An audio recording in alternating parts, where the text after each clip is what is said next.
Market లోకి కొత్త scam వచ్చింది, అదే జంప్ డిపాజిట్ స్కామ్. సో ఈ స్కామ్ లో స్కామర్ ఏం చేస్తాడంటే మన అకౌంట్ కి నిజంగానే 2000 రూపాయల నుంచి 5000 రూపాయలు పంపిస్తాడు. సో అకౌంట్ లో డబ్బులు పడగానే బ్యాంక్ వాడు SMS పంపిస్తాడు, ఇలా మీ బ్యాంక్ అకౌంట్ లో 2000 పడ్డాయని చెప్పి. సో మనం ఆ SMS చూసి అబ్బా అకౌంట్ లో డబ్బులు పడ్డాయి నిజమేనా అని చెప్పి యూపీఐ యాప్ ని ఓపెన్ చేసి బ్యాలెన్స్ ని చెక్ చేసుకుంటూ ఉంటాం కదా.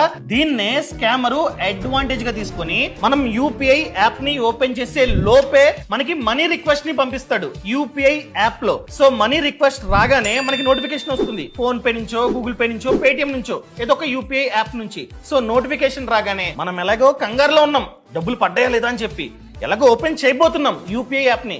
ఎలాగో నోటిఫికేషన్ వచ్చింది కదా అని చెప్పి క్లిక్ చేస్తాం. క్లిక్ చేయగానే అక్కడ పే అని ఉంటుంది. పే అని చెప్పి వాడు ఎంతకు పంపిస్తాడు రిక్వెస్ట్, మనీ రిక్వెస్ట్ 20,000 రూపాయలకు 30,000 రూపాయలకు పంపిస్తాడు. ఫర్ ఎగ్జాంపుల్ 20,000 రూపాయలు రిక్వెస్ట్ పంపాడు, మనీ రిక్వెస్ట్. సో మనం చూసుకోలే, పేని క్లిక్ చేస్తాం, యూపీఐ పిన్ ని ఎంటర్ చేస్తాం.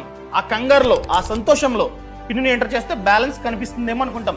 సో మనం ఇండైరెక్ట్ గా యూపీఐ పిన్ ని మనీ పంపడానికి నొక్కినట్లు. సో అలా యూపీఐ పిన్ ని ఎంటర్ చేయగానే ఆ 20,000 రూపాయలు కట్ అయ్యి వాడికి వెళ్ళిపోతాయి. పొరపాటున మీ బ్యాంక్ అకౌంట్ లో ఎవరైనా నిజంగా డబ్బులు వేస్తే చెక్ చేసుకోకండి. First of all UPI app ని ఓపెన్ చేయకండి, 30 మినిట్స్ వరకు వెయిట్ చేయండి. అలా 30 మినిట్స్ వెయిట్ చేస్తే ఆ మనీ రిక్వెస్ట్ అనేది ఎక్స్పైర్ అయిపోతుంది, లేదా రాంగ్ పిన్ ని ఎంటర్ చేసినా కూడా ఎక్స్పైర్ అయిపోతుంది అనమాట, క్యాన్సిల్ అయిపోతుంది. అలా చేసుకోండి.